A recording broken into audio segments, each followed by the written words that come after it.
Now here's a brand you've never seen on the channel before, at least not in modern production.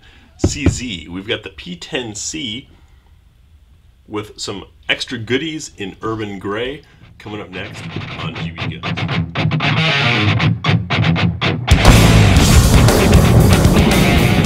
I normally don't do much with CZ, however I have a writing assignment on them for a magazine, and so that's why I've got the gun. Figured I'd let you guys take a look at it with me and see the part of the process of my evaluation here on YouTube, and then well, the print article will come out when it comes out. Cool trick that I noticed on these cases, which is new to me because I'm not a CZ guy, is that little spot that says push there. That is what keeps this case locked closed. Otherwise, it doesn't want to open. So here's our P10C in urban gray. Nice bright follower there on the magazine. We do get a second magazine. We get our cleaning brush, cleaning rod, tools for adjusting sights would be my guess, or perhaps to help drive out the pin to change out these back straps. Obligatory cable lock, a whole bunch of paperwork up top.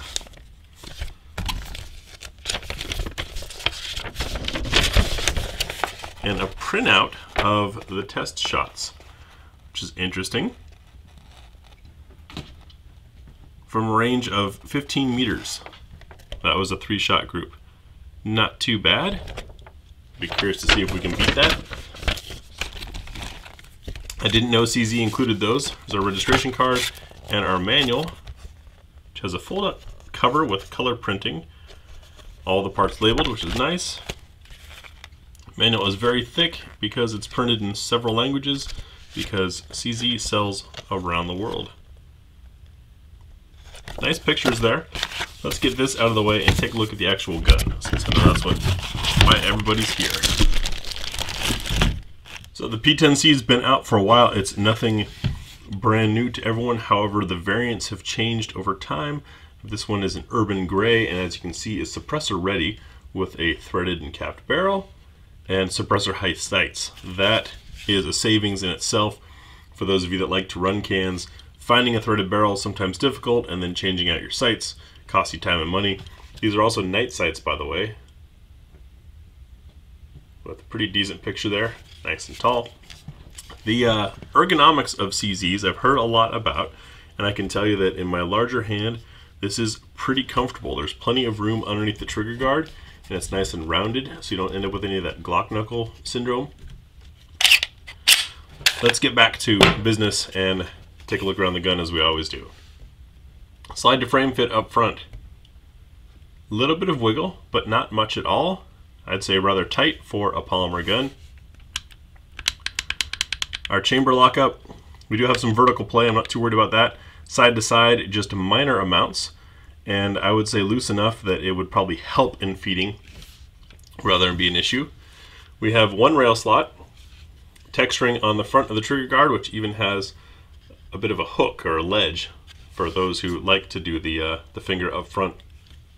I've shot that way a couple times. I used to think it was bad and follow all the tactical dogma and say it was silly, but it actually does help with recoil management quite a bit because it gives you a leverage point against the gun trying to rise. A bit of a beveling on the front of the slide here. Nice cut. These serrations are good and deep. Very easy for press check. Almost sharp on the serrations there. Everything on this is rather aggressive. This texturing on the grip itself is pretty aggressive, which you can see goes on the front strap, the sides, and the back strap.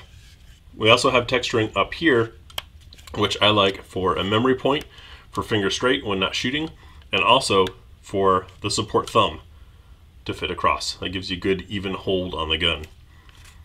The slide stop or release is rather flush fitting, but achievable. It's ambidextrous, as you can see. See how it locks from this side. It does lock. Does it release? Yes. A little stiff, but it does release. So that's truly functional. Trigger is somewhat in mode with a flat-ish feel. We have the safety dongle in the middle. See trigger feel, which everyone talks about on these CZs. We have easy take up to a wall. You feel a little bit of spring pressure build. Very crisp brake. Check our reset. Rather short, and was right back at the wall. That should make accurate shooting of this gun rather easy, as well as quick shooting. Back to the shape of the gun, we've got a little bit of beveling here, which, I mean, on double stack mags, the mag is beveled itself. Should make reloading really easy. I also appreciate that the heel here comes down farther than the magazine.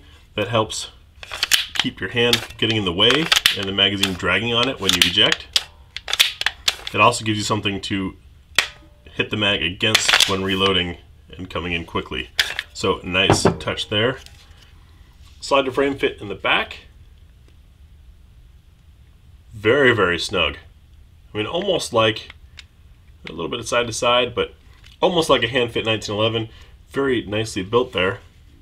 In fact, so far, I gotta say, for my first time handling a modern CZ, I am impressed with this. I like it. And of course, one of the things I love about European guns, as you may have noticed, is the frame is serialized as always, but as is the slide and barrel serialized all together. Gives you a better sense of completion, that this gun was put together as is. It's not a pile of parts thrown together. Speaking of parts, next we'll field strip the gun and take a look inside. Field stripping the P10C is very familiar for most modern striker-fired shooters. We check for clear. We're going to release the pressure on the striker by pulling the trigger. Then we've got these takedown levers on both sides that need to be pulled down while you bring the slide back about a 1/4 inch and then let go. It comes off the front. Looking inside the frame, we've got plenty of steel keeping everything rigid and aligned as it should be. Very clean assembly. Guide rod is steel, flat coil spring, and you can see the color coding there. That is usually indicated for the weight of the spring itself, so you can adjust for suppressed, unsuppressed, different loads, things like that. I don't know off the top of my head if CZ does offer different springs, but I would assume so with the color coding. We're going to have to remove our barrel thread to get the barrel out. Barrel drops down and out. Beefy barrel. This has got a heavy build to it. Look how broad that space is. Obviously the feed ramp is only a small portion of how broad this is. That is beefy. Looks good and secure. Inside the slide, wonderful machining. And this coating is very nicely done. Very impressive build quality. And I'm really impressed. I've seen these recently for sale online at some rather low prices, under $400, which I mean is a steal for this level of build quality. I'm going to check chamber fit real quick with our Nosler match and the last round in this box.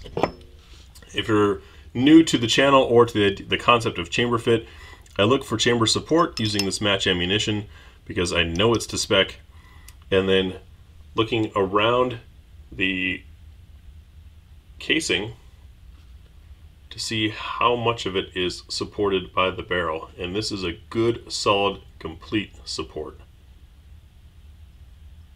The reason why that's important is, well, for one, when the combustion happens and the brass tries to expand, that's what holds it in place.